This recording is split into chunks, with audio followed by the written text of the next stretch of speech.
Hello, hello, hello, my friends, and welcome back to the recipe of the week. My voice is a little weird today, so I'm gonna hold off on singing my little jingle. Today's recipe of the week is always sponsored by Chris Scrub. You see here, I'm wearing my t-shirt, and this jar is ready and waiting for you to order.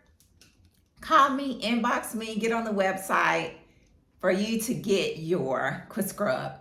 My summer, oh my goodness, my summer scent is tangerine, mint tangerine. Oh my gosh, it is wonderful. Everybody has been enjoying it, and I did my study on tangerine, and my studies say that tangerine regenerates the skin.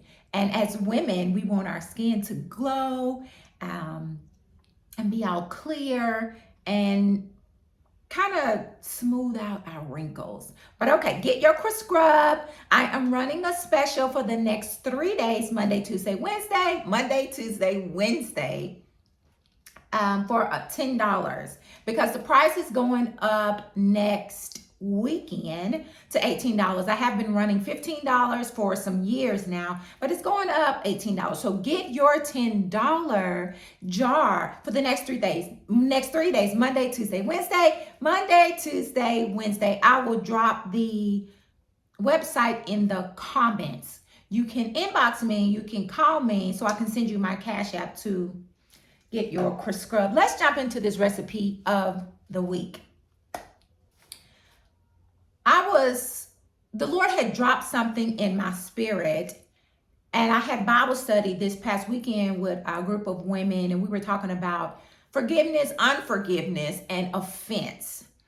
Offense is a big, big thing because a lot of us, and I say us, because God is always steadily, constantly working on all of us, working us through and working things out of us. Most of these things come from what has been planted in us, what has grown up in us as children. And sometimes if we don't get it handled, we carry it from childhood to adulthood. Offense. Offense is something that you hold on to that was done to you, something or a situation or something that was done to you, taking something personal or feeling insulted. Not a great feeling. It's always holding on to something that someone has done to you. And it's a bad journey, a bad road to travel, a hurtful road to travel. And it causes a great amount of pain in your body, pain in your heart. Holding on to it for so long causes sickness in your body. Holding on to something that someone has done to you from childhood up into adulthood, and you didn't get it handled, you didn't get therapy, you didn't get delivered from it. But I know somebody say, I know somebody that can pull you out of that. If you want that today, ask the Lord, help me. This is my prayer every morning. Create in me a clean heart, oh God. That's Psalms 51:10. That word create means, God, it might necessarily not be there, but help me through this. You don't want to hold on to grudges and something that someone has done to you, because I'm telling you, it is a world and a journey and a book and a resume of pain. You don't want that. We don't know why people do what they do to us, or even why in some instances what we do to people, because we can't leave ourselves out, because sometimes we unknowingly offend people. But I know a man that can pull you out of all of that. I was thinking about this old saying, you are what you eat. Whatever it is that we put on our plate, that's what we become. So ask ourselves today, and I always include me. Let's ask ourselves today, what are we putting on our plate? What are we becoming? What was also in my spirit was guard your gates. Gates, ears, eyes? What are you watching? What are you around? Because what and who you are around is what and who you become. Come on, somebody. If you are around negativity, you become just that, negativity. If you are around positivity and people pouring into you, but pouring the right things into you, that's what you become. This past weekend, I went home to witness my niece get baptized. Well, how did she know to go up and ask to be baptized? And she even asked, after I get baptized, may I join the choir?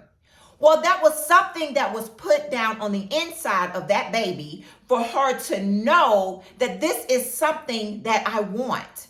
So whatever it is that has been put down in us, or we're putting down in our kids or the people around us, in many instances, that's what we become. So if negativity has been put down on the inside of one person or a person,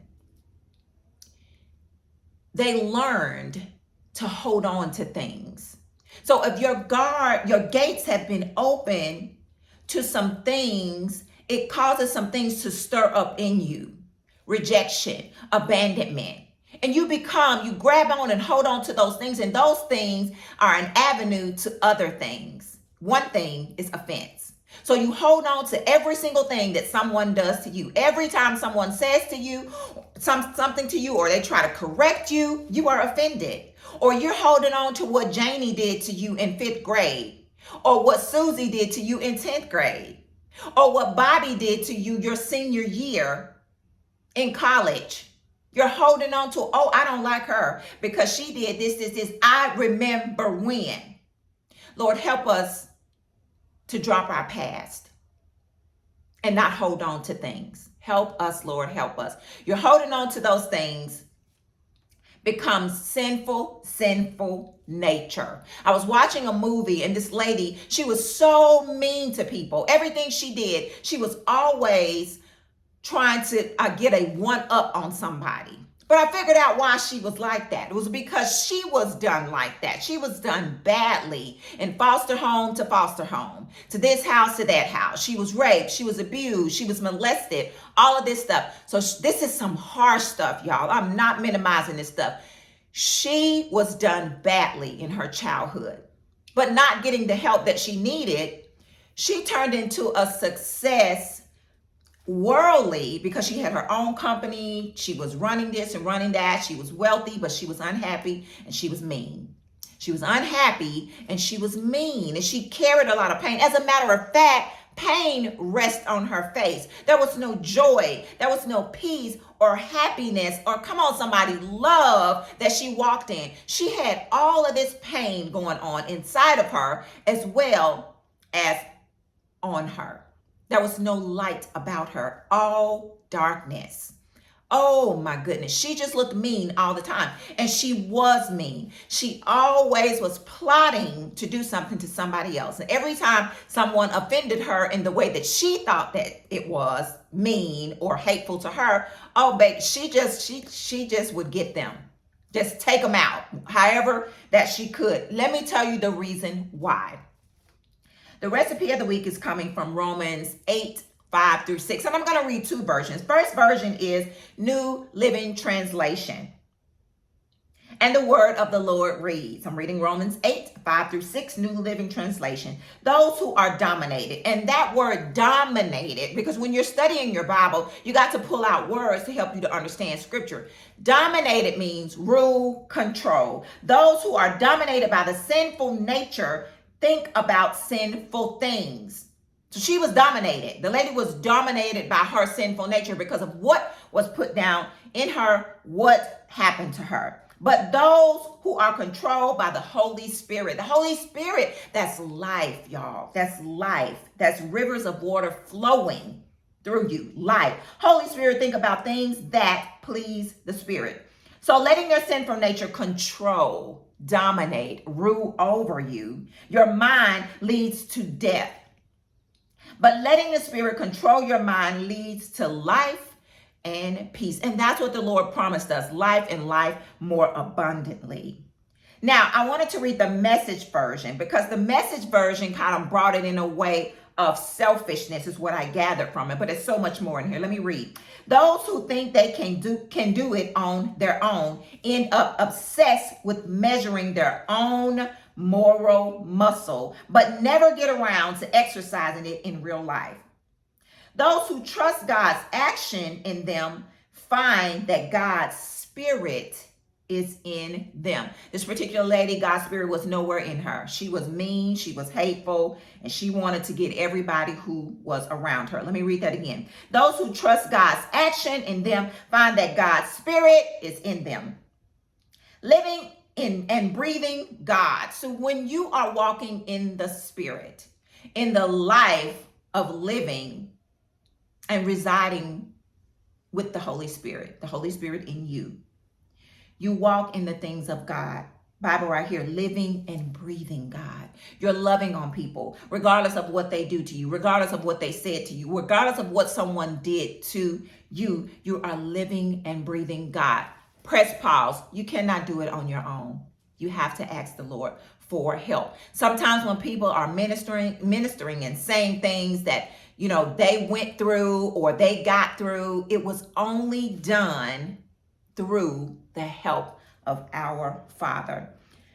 Obsession with self in these matters is a dead end. That lady was so obsessed with herself. She was so obsessed with holding on to that offense that she was so obsessed just with self, absorbed with self, because it was what someone had did to her. Obsession with self in these matters is a dead end. Attention to God leads us out into the open, into a spacious, free life. Focusing on the self is the opposite of focusing on God. Anyone completely absorbed in self ignores God, ends up thinking more about self than God. That person ignores who God is and what he is doing, and God isn't pleased at being ignored. I was thinking about a canvas, and whatever it is you put on that canvas, and in that canvas, it becomes a beautiful picture or a terrible looking picture. Let's put that with life. Whatever it is that we're taking in with our eyes, we're taking in with our ears, or we're allowing to rest and reside in our spirits, that's what and who we become. My little niece has been going to church since she was little and a baby. Something had been planted into her for her to know that she wanted to live the life of Christ. Now, she's just a baby, but that's a start. And she got baptized yesterday, and tears began to run down my face because it was such a beautiful thing, because she brought out so many people.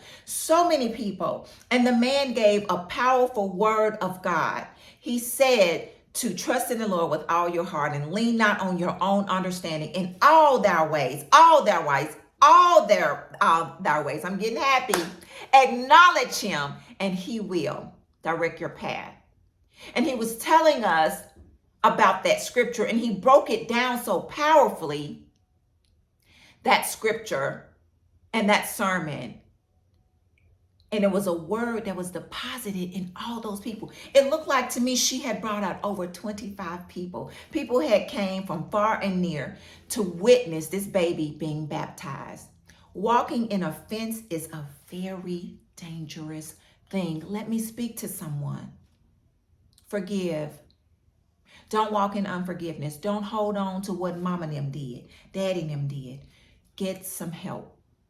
Ask the Father to help you. He will direct you on the path of straight and narrow. Walking in offense is deadly, my people. God's people, who you are. He can help you. He will help you. God, we thank you. God, we honor you. And today we surrender. We ask for help. Help us, God.